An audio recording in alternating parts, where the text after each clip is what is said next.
Good morning. My name is Maggie, and this is the newly minted bramble blossom. For anyone who happens on this channel that doesn't already know me, I am just a small town girl, born, raised, and returned. With a love of gardening, and I have a passion to cultivate that love in others. So this isn't going to be fancy. It's just going to be a student of the garden sharing what I've learned. Welcome to my happy place. If you have never gardened before, one of the first questions that needs to be answered is raised beds versus in-ground versus containers, and there are pros and cons of each of these, and so I thought one of the best things that I could maybe do is talk about some of the things that I have done, what's worked well for me, and what hasn't worked so well for me, and why those things have happened, so that you can kind of make your own decisions about what would work for you and what might not. I currently have a roughly 45 foot by 20 foot in-ground garden bed. The first year that we had this garden, I tilled a portion of it. It was much smaller than it currently is, but have kind of come to the decision that I no longer want to do that, and so I will show you what I have done in place of that, particularly because we don't own a tiller and don't really want to. And there's the train. So what I was saying is we don't own a tiller. I don't really want to make that investment because there are some benefits to not disturbing the soil to that degree. So last fall, I put down, and I'm gonna hopefully be able to show you this. I put down a layer. Oh, this is our mouser Minka. I put down a layer of cardboard, and as you can see, pretty much, if Minka will move, Minka, pretty much this has stopped any additional growth from coming through. And then I just have some litter from our rabbits, so the hay that fell through the holes in the bottom of the hutch, and their waste, which is I can get into this a little bit more in detail later on, but rabbit manure is a cold manure, so its nitrogen breaks down slowly, so it won't ever burn my plants, so I can just put their poop straight on the garden, and it is amazing. So another thing, if you are going to do an in-ground garden, one thing to really keep in mind is the need for mulching, whether that's hay, as I have going on here, or last year I obtained about 5 trailer loads of wood chips from our county highway department. And we'll get down here in my strawberries so that you can see that. I mulched the entire garden with wood chips. So these will eventually break down and fertilize the ground, but also it keeps weeds at bay for me, so I don't have to spend hours and hours a week weeding. There are some spots that are pretty bare and need recoated, but it has worked out pretty well so far.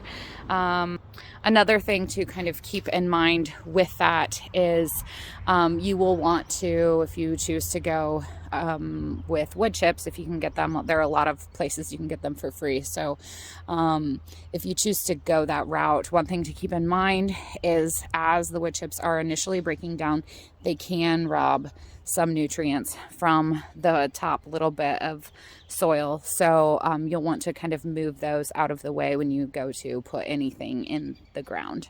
I have obviously the majority of my growing space is in the ground. But I do have a couple of containers that I do use for various specific purposes. And I will show you what those are. So here, and I'm making a shadow. So here I have a smart bag. There are 4 sections here. The one down at the far end has strawberries in it that very specifically stated that they should be grown in a container. So that is why I chose to put those in there versus the ones that are in the ground over here.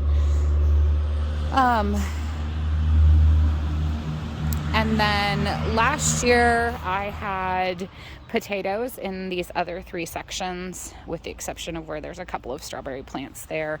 I believe this year I will probably utilize these for carrots, as I have had some difficulty since laying the wood chips getting carrots to germinate, because they're a little bit of a tricky business.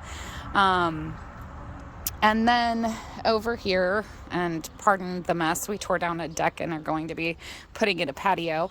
Over here, I have what is called a green stalk planter, and it's actually in pieces right now. I have one little section over here. And last year, I need to clean these out, particularly this top section here had basil in it, and it is not a perennial herb, and I did do primarily herbs in this last year, but you can get full-size ones, or you can get ones that have smaller pockets to them, and with the full-size ones you can grow just about anything in it. There's enough space in them to even do tomatoes, I've seen. So I liked the idea of having a place for my herbs that was right outside of my back door, right near my kitchen, so that if I needed fresh herbs for cooking, I could just stick my head out the door with some scissors and snip off what I needed. The downfalls to raised bed or container gardening is that you do have to really work a lot harder at creating a healthy soil environment for your plants. So more regular fertilization through the use of compost, or like I use when I start my plants before I get them in the ground. I like to use fish fertilizer. It is seriously smelly stuff, but it is wonderful. It works really well. Compost you can purchase, or I'm walking into some really bad light here, but I can show you our really simple setup that we have. It's not anything glamorous. You can spend lots of money on compost tumblers, or you can put it in a pile. We have a box. It looks pretty gross right now because it was seriously frozen and it really desperately needs turned. But you can kind of see we've got a little bit of everything in here. There's even some raw sheep fleece with some poo attached to it. Some apples that got kind of nasty in our fridge. Tea bags, coffee grounds, lots and lots of coffee grounds. It looks like maybe a zucchini. I'm not sure how long that's been in there, but obviously, like I said, it desperately needs, but it was frozen, so I haven't been able to do that. Some of the advantages to container gardening or raised bed gardening are that you can absolutely control a lot more in terms of what kind of soil you're putting in there. Whereas with the in-ground bed, we have pretty heavy clay, and so I've had to work really hard to help loosen that up with working it and adding lots of composted material, putting the wood chips on it, layering the rabbit poop on a regular basis. So those are some of the things to kind of consider. The other things to consider is cost. You can certainly have gardening cost a whole lot of money, or it can be a really inexpensive adventure. So it's really up to you what you want to put into it. Obviously, with the cost of lumber fluctuating pretty significantly over the last couple of years, that can be a detriment. And a little ladybug has just joined me. It makes me happy. We are approaching springtime. So yeah, those are really kind of the big things that I wanted to cover in the first video, is just advantages and disadvantages of raised beds and in-ground gardens and containers. Oh, one more thing to note, containers can be really great if you are in a temporary location, if you're renting, if you don't have a lot of space.